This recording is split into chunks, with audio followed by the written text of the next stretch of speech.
Kenny Rogers once shared the real explanation: he and Dolly Parton didn't ever date. But before we start, please take a moment to give this video a like, subscribe, and hit the bell so you'll never miss these great stories.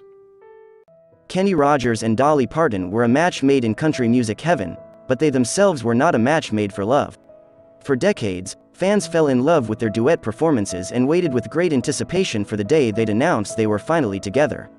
That day never came, so when Kenny Rogers passed away in 2020, Dolly knew it was time to tell their true story once and for all.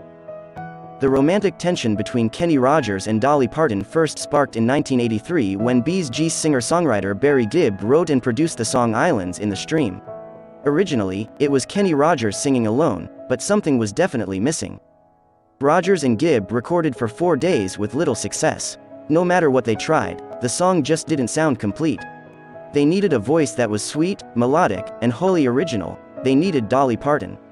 One of the biggest stars in the industry at that time, a happy coincidence led her to the studio the same day.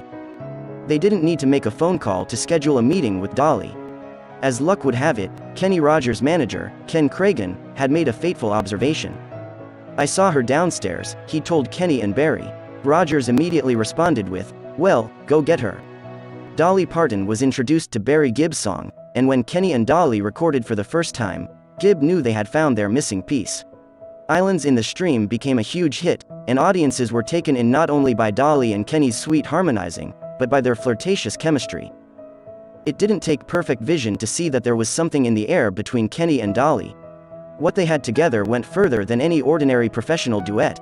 As the rumors concerning Dolly and Kenny's relationship intensified, people started to make negative assumptions about Dolly Parton's strangely private marriage to Carl Thomas Dean. Dolly Parton had been married to Dean since 1966, and although she repeatedly told news reporters that they were happily married, the tabloids just didn't buy it. They were drawn to the more alluring possibility of a love affair. The suspicions only increased once people noticed how Dolly's husband was never around for the big moments in her life. Dolly and Dean were rarely, if ever, seen in public together. Dean was never there when Dolly performed or won awards, so people started to spread the rumor that all was not well in the Parton household. And when people saw Dolly perform with Kenny Rogers, they couldn't help but imagine that a passionate love affair had begun between the two. If there was any trouble between Dolly and Dean, it was never confirmed, but the rumors finally began to die down after Kenny Rogers married actress Marianne Gordon. Of course, that didn't lessen Dolly and Kenny's genuine chemistry on stage. Even Marianne could sense a fire burning between those two. But in general, Marianne felt so loved by her husband. As she put it, "I always felt his total focus was on me. If anyone wanted anything from him, he was looking me in the eye and said, whatever she wants to do." Their ability to work together in life was what made them strong in marriage, but their weakness was with work itself. After all, Kenny and Dolly's chemistry on stage was hard to miss. They performed together often and wrote more duets. It was always clear to audiences that they shared a special love for one another, but Kenny's wife could tell there were times when the temptation was almost too much for them to bear. Marianne was worried about her marriage, so she and Kenny sat down and had an honest conversation. During what Marianne described as being a private conversation, she asked him once and for all how he felt about Dolly. Marianne left the conversation feeling relieved, but everyone else wasn't so sure. It wasn't until a friend questioned Kenny Rogers' faithfulness that Marianne shared what her husband had told her during their conversation. Kenny said, "I like Dolly as a friend and we have a great thing on stage. We'd lose it," but then he revealed that he, too, understood the tension the audience and Marianne had picked up on. "There is sexual tension and teasing each other," Kenny admitted to Marianne. "But acting on that tension would only screw things up," he said. So for a while, Kenny and Marianne's marriage remained a happy one, and so did Dolly and Dean's. As the couples got older, however, the cracks started to show. Marianne knew just about everything that was going on with her husband, and, most likely because of their open communication with each other, there was a lot of trust between them. But as Kenny entered his 50s, the midlife crisis he experienced was too much for their marriage to withstand. "I didn't have his full attention anymore," Marianne later explained. "After 2 years he felt this craving, this longing. He felt like his career was fading." In 1993, Kenny and Marianne ended their marriage. The one constant throughout it all was Dolly, and she and Kenny's chemistry had only grown over the years. In spite of this, Dolly remained faithfully in love with her husband, saying in an interview, "I married a really good man. We've just been best buddies and best friends and, evidently, it's working." In 2011, Parton finally explained why Dean is never seen with her in public. After attending an award ceremony in 1966, Dean firmly said, "Dolly, I want you to have everything you want, and I'm happy for you, but don't you ever ask me to go to another one of them dang things again." It's their differences that brought them together, and Kenny found his own great love in 1997. Kenny Rogers found true love with his fifth wife, Wanda Miller. Although there was an age gap of 24 years, they considered each other to be soulmates. They had a beautiful life together, raising twin boys they adored, but Kenny still had to face more questions about his relationship with Dolly. Gossipers just couldn't get over Kenny and Dolly's bond, even after 30 years. The two country stars still had to field questions from reporters about the secret behind their unwavering chemistry. It wasn't until 2013 that they finally confessed the many reasons why a romance never blossomed. Dolly explained, "It never crossed our minds because he was with people. I've been with my husband for 48 years. Then she slyly added, "That's not to say I'm blind or dead." Kenny jumped in, joking, "She never thought I was handsome." But he wouldn't run away with the joke, as Dolly had a quick retort. "I'd always thought he was handsome," Parton said. "I just never thought of him that way. That would screw up everything." In another 2017 interview, Kenny made a never-before-heard admission about his feelings for Dolly. "I'm a believer that tension is better if you keep it than if you satisfy it," Rogers began. "And then secondly, she said no to me," he revealed. Yet again, Dolly shut the gossipers down for good. "We were almost like brother and sister. And it would almost be like incest. So we just never went there," Parton shared. In the end, everyone knew how much they loved each other, especially when Dolly said her final farewell in 2020. It wasn't until Kenny Rogers' death in March 2020 that Dolly realized, once and for how she really felt about her longtime friend. "You never know how much you love somebody until they're gone," she shared in an emotional post on social media. Looking back, some people wonder if Dolly chose the right romantic path. "If you don't like the road you're walking, start paving another one," the country legend once said. Obviously, taking your own path comes with a price. From the early days of her career to a head-turning 2020 interview with Oprah, Parton has dropped truth bombs that rubbed some people the wrong way. When Dolly made her debut as a side act on the Porter Wagoner show, she had to overcome an audience that didn't like her style or her music. As time moved on, she paved a way for herself in spite of that, and always stuck to her guns. Throughout her career, Dolly Parton has made it a point that she will not take political sides, stating, "I have too many fans on both sides of the fence."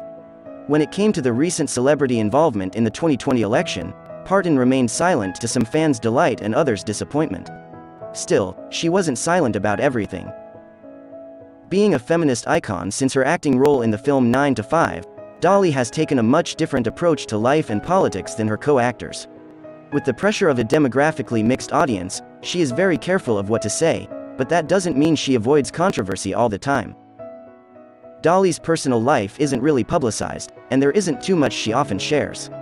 Being as much of a businesswoman as she is an entertainer, she's well aware of what her words can do to her career. In spite of that, she does speak up where she feels she needs to. Back in 2018, Dolly made the choice to rename her Dixie Stampede dinner attraction, theater to Dolly Parton's Stampede. For Dolly, it's important to not offend anyone, and she's become well aware of how hurtful the term, Dixie, was with its close ties to slavery. In light of recent racial issues, Dolly stood by the Black Lives Matter movement in her own way.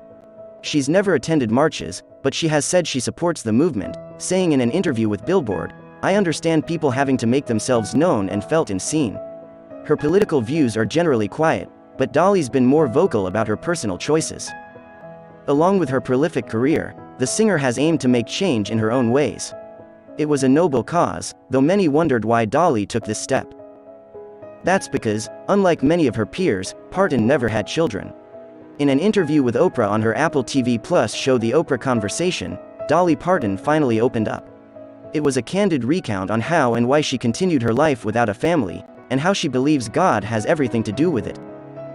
In her interview with Oprah, she feels that not having children to raise and being with a man who's just as independent as she is, has been a key to success in her career. Though people with a more conservative viewpoint may criticize her for it, she also makes an argument that may turn heads. Dolly Parton shares, I believed that God didn't mean for me to have kids so everybody's kids could be mine. If I hadn't had the freedom to work, I wouldn't have done all the things I've done. In retrospect, the results have spoken for themselves. For Dolly, work is something she loves.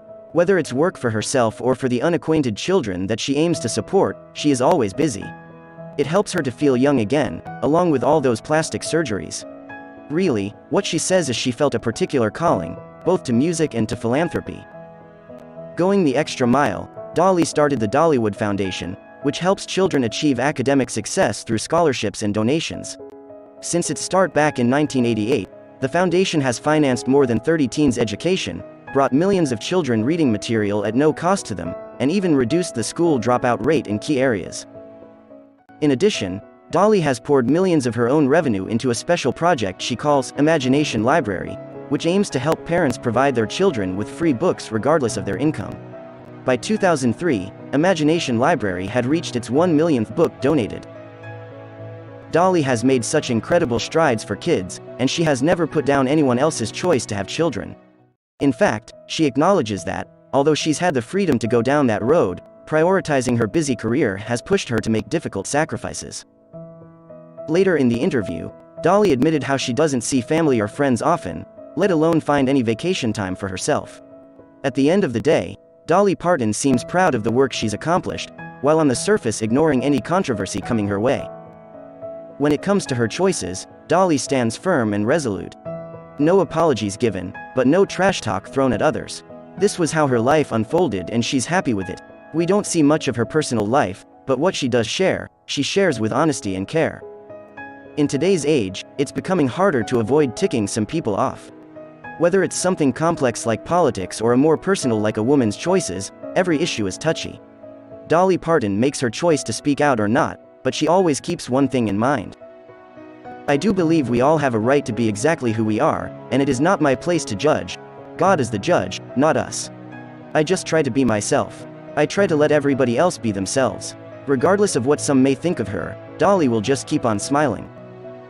Controversy hits celebrities like a running train, but Dolly consistently finds a way through. It just goes to show that an open heart and a generous spirit go further in the music industry than one may think.